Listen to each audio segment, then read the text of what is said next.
Hari ini, mari kita pelajari firman Tuhan bersama di bawah judul Natal Ulang Tahun Buatan. Natal adalah ulang tahun buatan.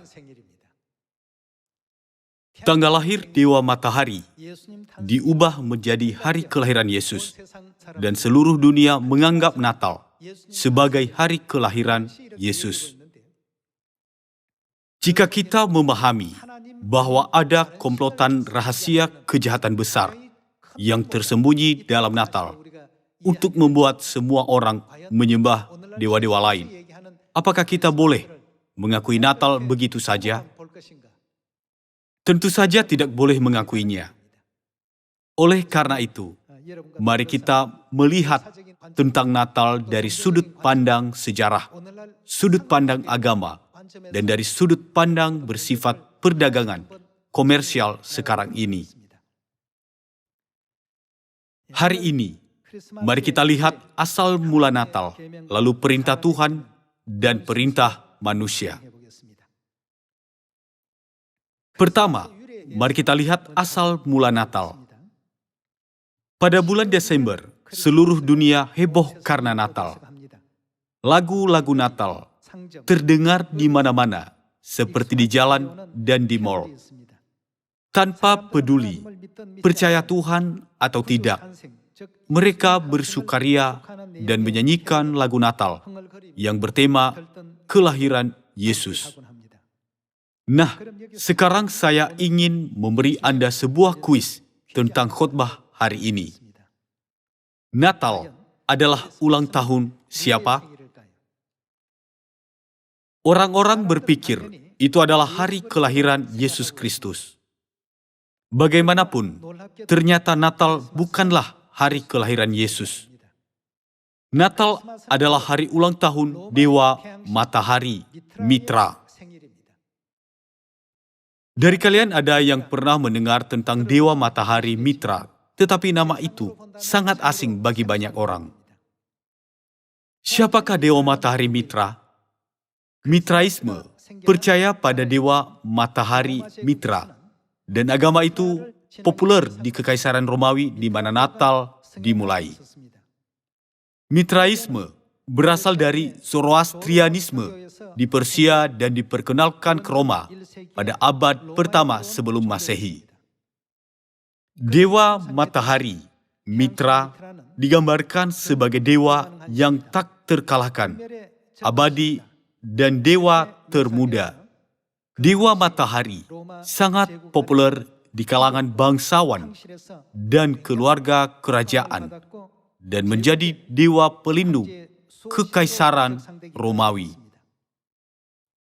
Mengapa Natal, hari lahir Dewa Matahari, yang tidak ada hubungannya dengan Yesus, menjadi hari kelahiran Yesus? Ketika agama Kristen telah dicampur dengan agama Dewa Matahari Roma, berbagai pesta Roma diubah menjadi satu, yaitu Natal, dan ditetapkannya sebagai hari kelahiran Yesus. Sekarang, mari kita lihat Natal melalui sejarah agama Kristen. Di Kekaisaran Romawi, ada 3 pesta besar pada akhir Desember, yaitu Saturnalia, Sigillaria, dan Brumalia, yang merupakan perayaan titik balik matahari pada musim dingin. Pesta Saturnalia diadakan dari 17 Desember hingga 24 Desember, tanpa memandang usia atau jenis kelamin.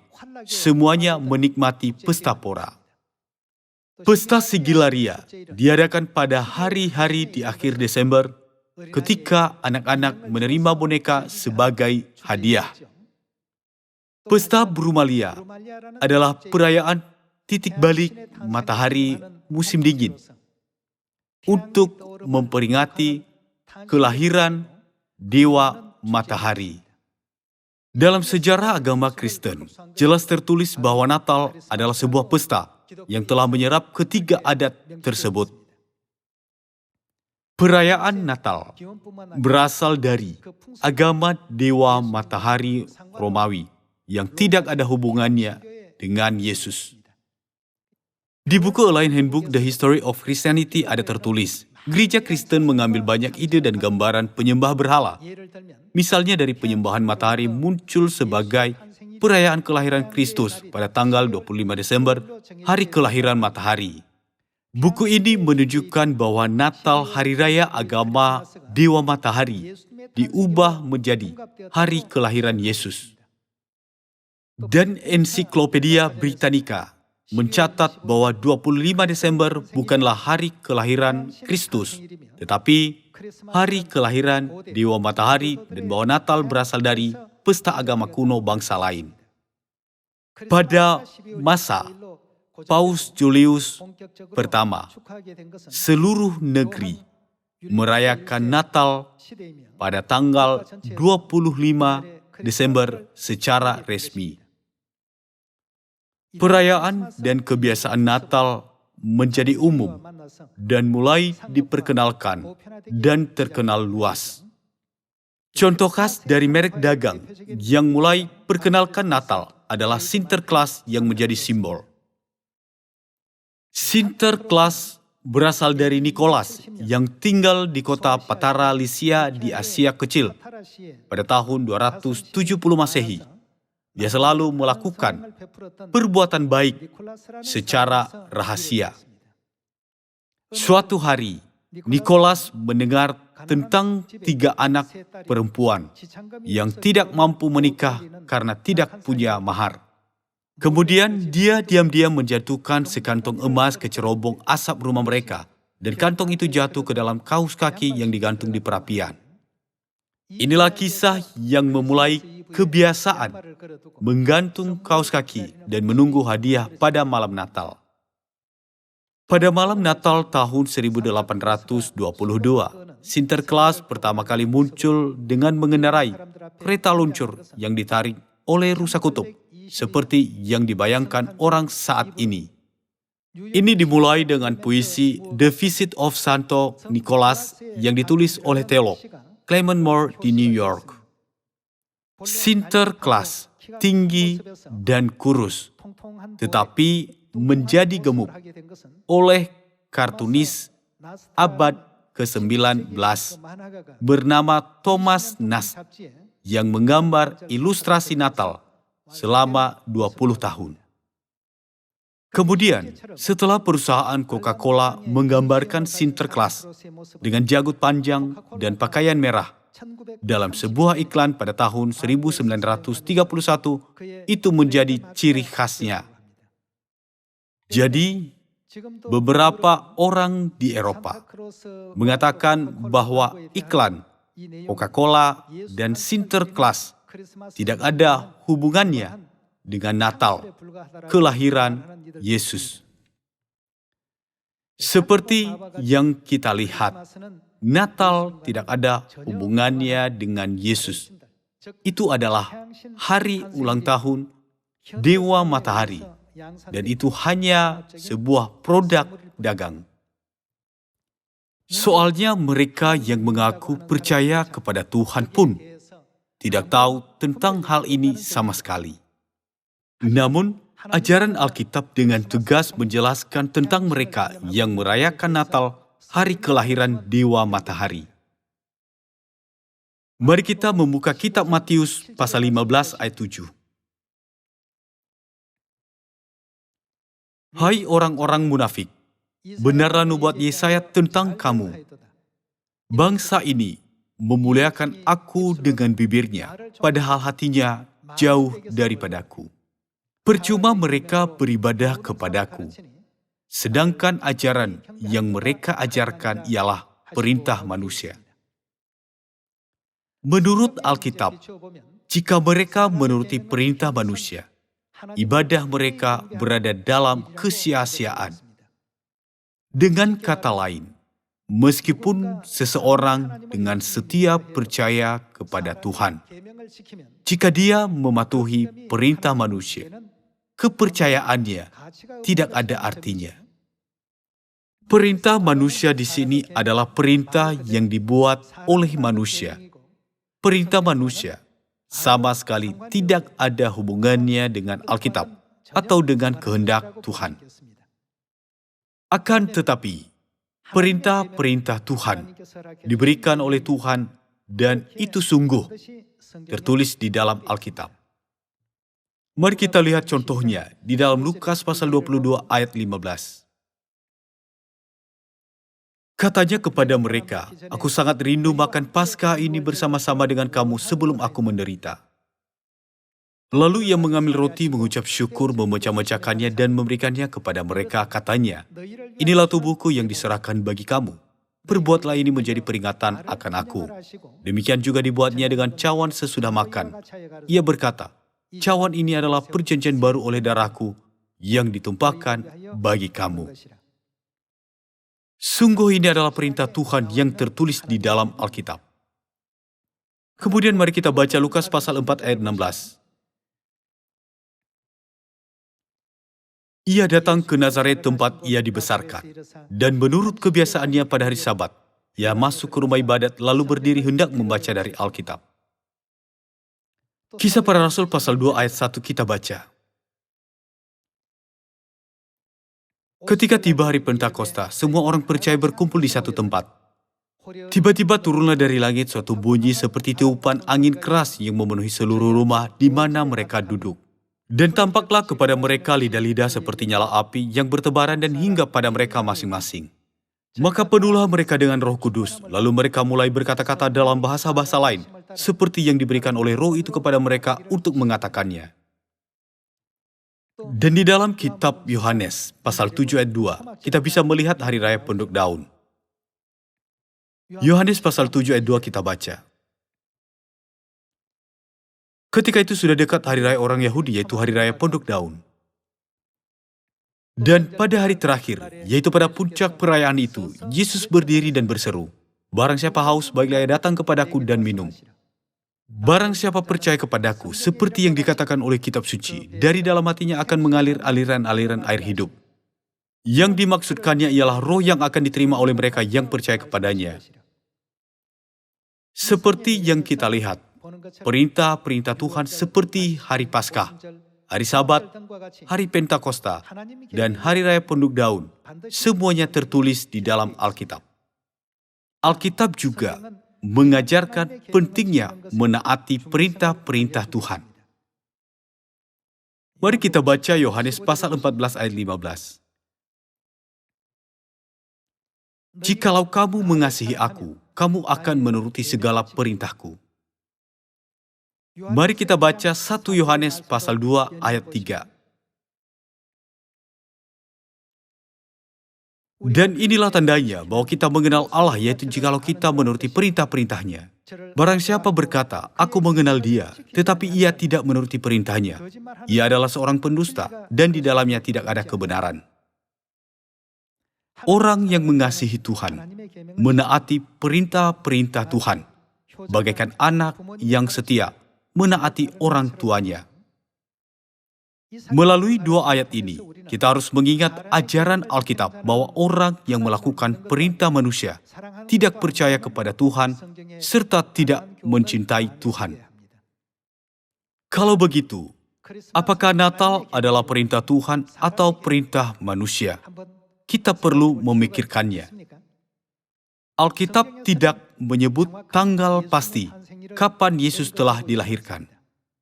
Namun, kita bisa mengetahui pada musim mana Yesus lahir melalui beberapa bukti di dalam Alkitab. Para sarjana Alkitab setuju bahwa Yesus telah dilahirkan pada musim semi. Mari kita temukan buktinya. Mari kita baca Lukas pasal 2 ayat 6. Ketika mereka di situ, tibalah waktunya bagi Maria untuk bersalin. Dan ia melahirkan seorang anak laki-laki, anaknya yang sulung. Lalu dibungkusnya dengan lampin dan dibaringkannya di dalam palungan. Di daerah itu ada gembala-gembala yang tinggal di padang menjaga kawanan ternak mereka pada waktu malam. Ini adalah adegan di mana kelahiran Yesus. Seperti yang Anda lihat, tidak ada tanggal yang tercatat di dalam Alkitab. Sebaliknya, dituliskan bahwa para gembala sedang menjaga kawanan ternak mereka di padang waktu Yesus lahir. Karena Israel beriklim Mediterania, maka Desember adalah musim hujan, yaitu musim dingin di Israel. Jadi para gembala menggembalakan domba mereka di luar pada malam hari, berarti hari itu bukan musim dingin. Melalui Alkitab dan sejarah gereja, kita bisa melihat bahwa tanggal 25 Desember bukanlah hari kelahiran Yesus. Buku Cyclopedia of Biblical, Theological and Ecclesiastical Literature dengan jelas mengatakan bahwa Natal tidak diperintahkan oleh Tuhan, juga tidak berasal dari Alkitab. Dari bukti sejarah dan bukti Alkitabiah, Natal benar-benar sebuah perintah yang dibuat oleh manusia. Kesimpulannya, merayakan Natal bukanlah tindakan untuk percaya kepada Tuhan atau tindakan untuk mengasihi Tuhan. Meskipun sudah jelas bahwa Natal pada 25 Desember bukanlah hari kelahiran Yesus, banyak orang masih berkata, tanggalnya tidak penting, tapi hati kita untuk memperingati kelahiran Yesus yang penting. Saya ingin bertanya kepada mereka, apakah Anda benar-benar menghormati Yesus pada tanggal 25 Desember? Saudara-saudari, apakah mereka benar-benar menghormati Yesus? Mereka tidak menghormati Yesus pada tanggal 25 Desember, tetapi Dewa Matahari. Sama halnya dengan asal-usul pohon Natal. Kita harus ingat dalam batin bahwa ada maksud jahat licik di dalam Natal untuk membuat manusia menyembah Dewa Matahari. Mari kita pikirkan sekali lagi tentang Natal dan keselamatan jiwa kita. Melalui Natal, kita bisa memahami bahwa mereka yang mengaku percaya kepada Tuhan sebenarnya membuang perintah Tuhan dan menyembah Dewa Matahari. Alkitab memperingatkan kita bahwa akibat dari pelanggaran hukum Tuhan seperti itu adalah kebinasaan jiwa. Mari kita baca Matius pasal 7 ayat 21. Bukan setiap orang yang berseru kepadaku, Tuhan, Tuhan, akan masuk ke dalam kerajaan sorga, melainkan dia yang melakukan kehendak Bapa-Ku yang di sorga. Pada hari terakhir banyak orang akan berseru kepadaku, Tuhan, Tuhan, bukankah kami bernubuat demi namamu dan mengusir setan demi namamu dan mengadakan banyak mukjizat demi namamu juga? Pada waktu itulah aku akan berterus terang kepada mereka dan berkata, aku tidak pernah mengenal kamu. Penyalah daripadaku, kamu sekalian, pembuat kejahatan. Di dalam Matius pasal 7 ayat 21, orang-orang berkata, Tuhan, Tuhan, dan bernubuat dalam nama Tuhan. Mereka adalah orang yang mengaku percaya kepada Tuhan. Namun, Alkitab dengan jelas mengatakan bahwa keselamatan tergantung pada perbuatan mereka yang melakukan kehendak Tuhan. Mereka yang tidak mematuhi kehendak Tuhan, tetapi melanggarnya, benar-benar tidak bisa memasuki kerajaan sorga. Melalui semua firman ini, kita bisa memahami bahwa Natal, hari ulang tahun Dewa Matahari, bukan perintah Tuhan, dan orang yang melakukannya pasti akan menghadapi kebinasaan jiwanya. Kalau begitu, jalan apa yang harus kita lalui? Melalui Alkitab, kita bisa memahami mengapa gereja-gereja kini menjauh dari Tuhan. Kisah Para Rasul pasal 5 ayat 38 dikatakan, karena itu aku berkata kepadamu, janganlah bertindak terhadap orang-orang ini. Biarkanlah mereka, sebab jika maksud dan perbuatan mereka berasal dari manusia, tentu akan lenyap. Tetapi kalau berasal dari Allah, kamu tidak akan dapat melenyapkan orang-orang ini. Mungkin ternyata juga nanti bahwa kamu melawan Allah, nasihat itu diterima. Alkitab mengajarkan kepada kita bahwa jika maksud atau perbuatan itu berasal dari manusia, itu akan lenyap. Tetapi jika itu berasal dari Tuhan, itu tidak akan bisa lenyap. Mulai sekarang, kita harus membedakan perintah-perintah Tuhan dari perintah-perintah manusia melalui Alkitab dan menerima keselamatan, bukan? Ini bulan Desember dan Natal sudah dekat. Seperti biasa, jalanan dihiasi dengan berbagai hiasan Natal dan lagu-lagu Natal dimainkan di mana-mana. Tetapi kita tidak boleh begitu saja menerima Natal, malah harus waspada dan menjaga iman kita. Pola pikir seperti apa yang harus kita miliki saat menghadapi Natal? Kita harus merasakan kasih Yesus melalui hari Paskah Perjanjian Baru yang diadakannya sebagai wasiatnya pada malam hari sebelum dia disalibkan dengan berkata, "Aku sangat rindu makan Paskah ini, bukan?" Pohon Natal, berbagai macam hiasan di pohon, kaos kaki yang digantung di dinding, dan semua hal lain untuk Natal menjauhkan hati orang-orang dari Tuhan dan membuat seluruh dunia menikmati pesta pora agama dewa lain. Sebenarnya, 3 pesta Roma pada bulan Desember memiliki satu kesamaan. Mereka semua terlibat dalam pesta pora. Natal mungkin tampak sangat menyenangkan di luar saja. Tetapi di baliknya, itu membuat kita berpaling dari Tuhan. Dan di dalamnya tersembunyi maksud jahat yang membuat kita menyembah dewa-dewa lain. Oleh karena itu, kita harus menaruh batin dan iman yang benar pada mereka yang berkata, kita hanya perlu menghormati Tuhan, tanggalnya tidak penting. Jika tanggalnya tidak penting, mengapa mereka memperingati 25 Desember dengan pas? Mereka bisa memperingati hari apa saja. Mereka bersikeras sedemikian rupa tetapi menyembunyikan sesuatu yang sangat penting. Jadi, kita harus memahami kehendak Tuhan. Jangan ada padamu Allah lain di hadapanku.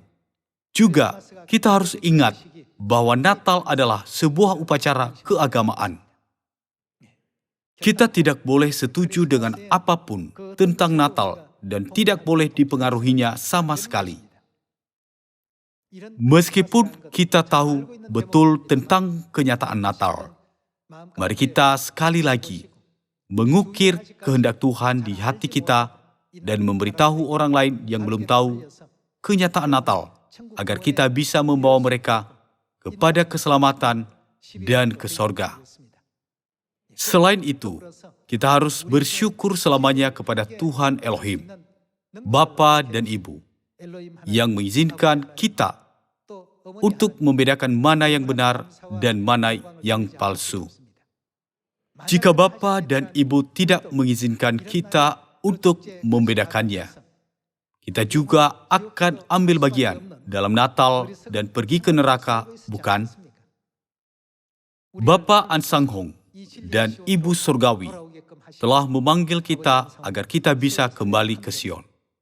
Harap pada hari Sabat ini kita bisa memanjatkan kemuliaan dan pujian abadi kehadirat Tuhan dan bergerak maju ke kerajaan sorga.